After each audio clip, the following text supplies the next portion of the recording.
What's going on, you guys? It's Drew, it's Phil and Drew DJs. I did that wrong, but we're going to keep rolling with it. If you got questions for us, if there's stuff that you want us to answer for you, we are here to help you expand, scale, and grow your DJ business. So just hit us up. I don't know why I did this, because you're probably doing this, but... you know what to do. Just hit us up. There you go. We'll take care of you. Worst mistake you ever made, DJing? Oh, my God. There's been a ton of them. Worst mistake? Boy, I mean, I made a mistake the other night.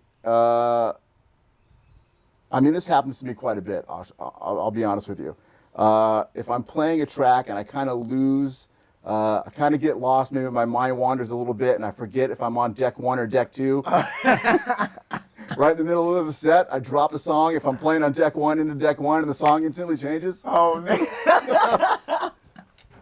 I've done it 100 times, and I'll do it 100 more. Now, you can always blame it on me, because I'm always changing all the settings on the board. I'm always changing. If my deck is locked, you're gonna unlock it? I'm the one who's always I'm changing the scroll pattern of your. That's crazy.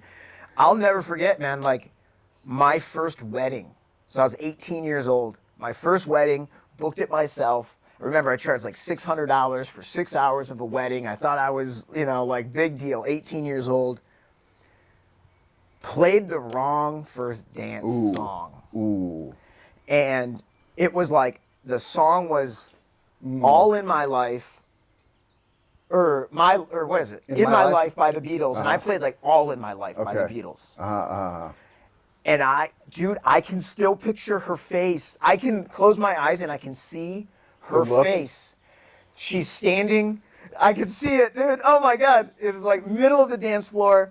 And she's looking this way, and her face just turns to me, and it's tears, bro. Oh, no. It's tears. Like, that first play, and I'm like, yeah, kid. And just tears. And I didn't have the song. I didn't actually have the song. And so it wasn't like I could just hurry up and switch and then apologize later. It was, I think the groom, or not, one of the groomsmen went out to his car and had the CD in his car. Oh, wow. Brought it in, and I eventually was able to play it back in the day with DJs. Wow.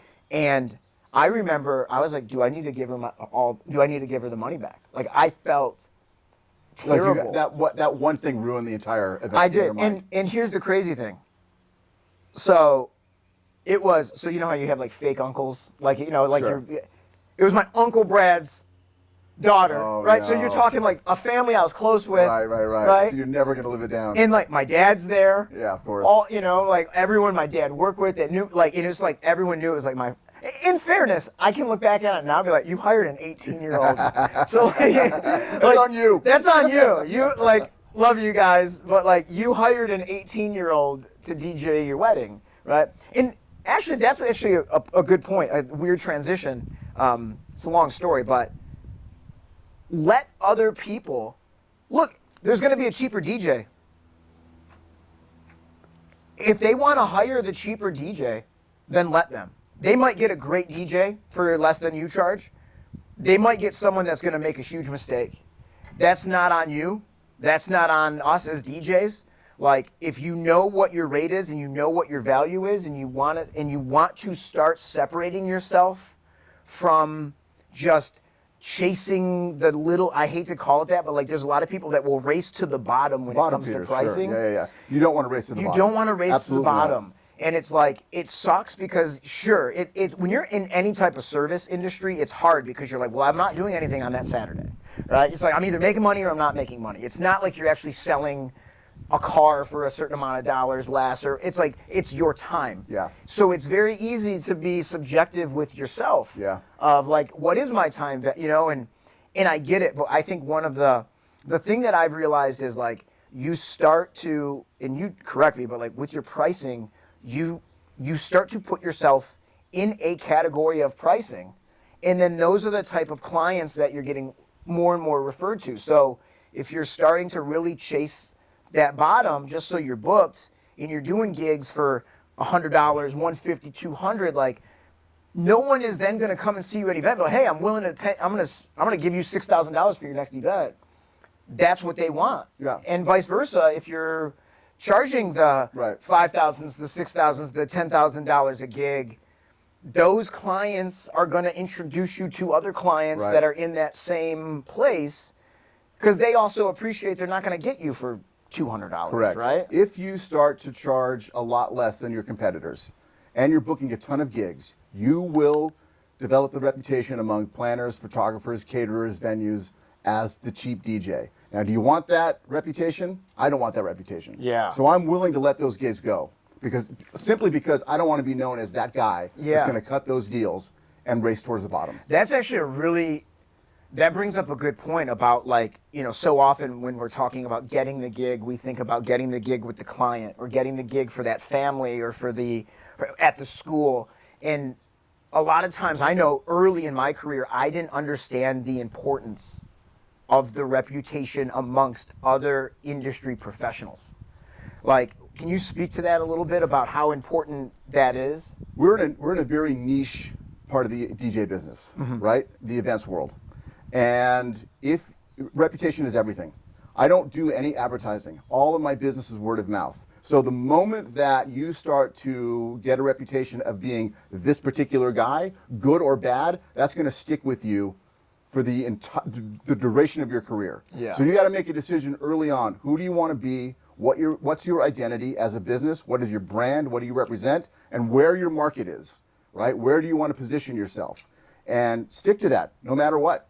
Because I have found that when there are situations where I was, at a certain price point and I was booking a certain amount of gigs, the moment I raised my prices, I started booking more gigs and better clients. That's interesting, man. I think that, and you talk about a lot of good stuff in there. I feel like there's got to be such a level of importance of like that, even when I think a lot of times when we talk about branding, right? Like we think about our website or the colors or the logo, and we think about it very outward facing, right? Which is true, right? It is an outward facing. It's like how people see your brand. Sure. But I think understanding your brand, I guess it's What's like your your identity? identity. It's understanding your identity. You have to know what your identity is. Of where are you at and what do you want to do? And how are people going to perceive you? Your clients and vendors and even competitors, right? How are they going to perceive you as an industry? Like when your name comes up to families, to other vendors, and they're going to express what they know about you, what are they going to say? What do you want them to say?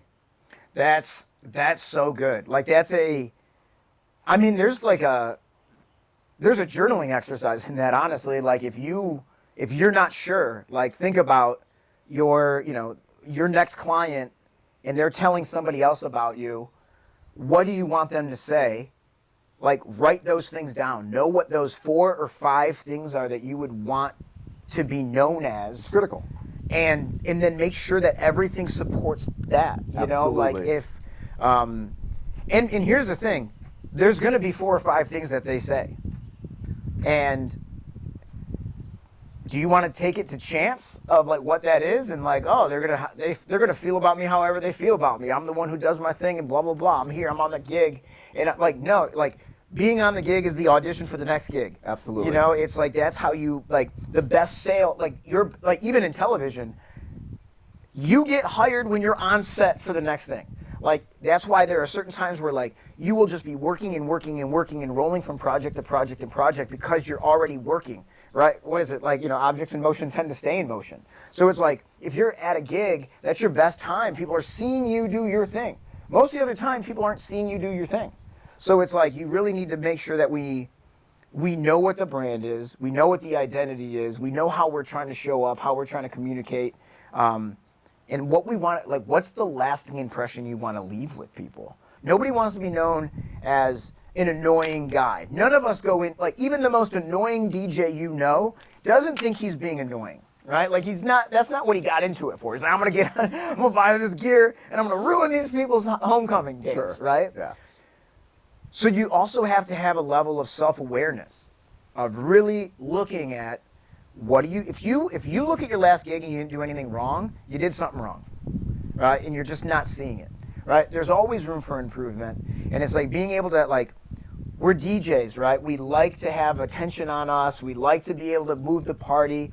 And so there's going to be an element of all of us that has an ego, right? That's just that's who people are that want to get in front of a camera, that want, like, there's an ego involved. But can you be humble enough and self-aware enough to look at, like, yo, all right, how am I, where am I doing great, right? What are the things that people would really want? Like, why do people want to rehire me? Why do people want to have me around? Those become your competitive advantages.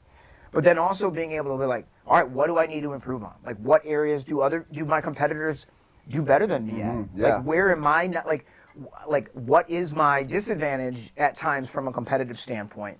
And whenever you identify a lot of competitive disadvantages for yourself, it's either A, I've got to correct these things, or B, I have to make the other stuff so much better that people are willing to overlook the fact that in whatever the thing is, right? Like, if it's, I mean, obviously I show up late, it's not going to work, right? That's not something you can just overlook. But I think it's important to know yourself, know who you're trying to be, know how you're trying to evolve as a DJ, right? When I'm scrolling through TikTok, almost everything from a DJ standpoint is always geared at, like, the producer or the bedroom producer, the club DJ. There's not a lot of stuff out there for guys that are trying to grow an events business, right? The weddings, the bar mitzvahs. And that's a huge opportunity. And I feel like there's, so often I see it more where it's like, a lot of people start DJing because they want to do the bars, they want to do the clubs, they want to do the exciting stuff. And then they start seeing the guys that are actually making a living doing it, and they're doing it in events. Right. Like, so what do you think is the biggest hurdle facing people when they're going from, like, I want to be a club DJ into, like, oh, I'm going to do events? They don't know how to open that door, right? They don't know who to talk to. They don't know how to book the gig. They don't know what's appropriate, what's not appropriate to say or to do at those events. Yeah.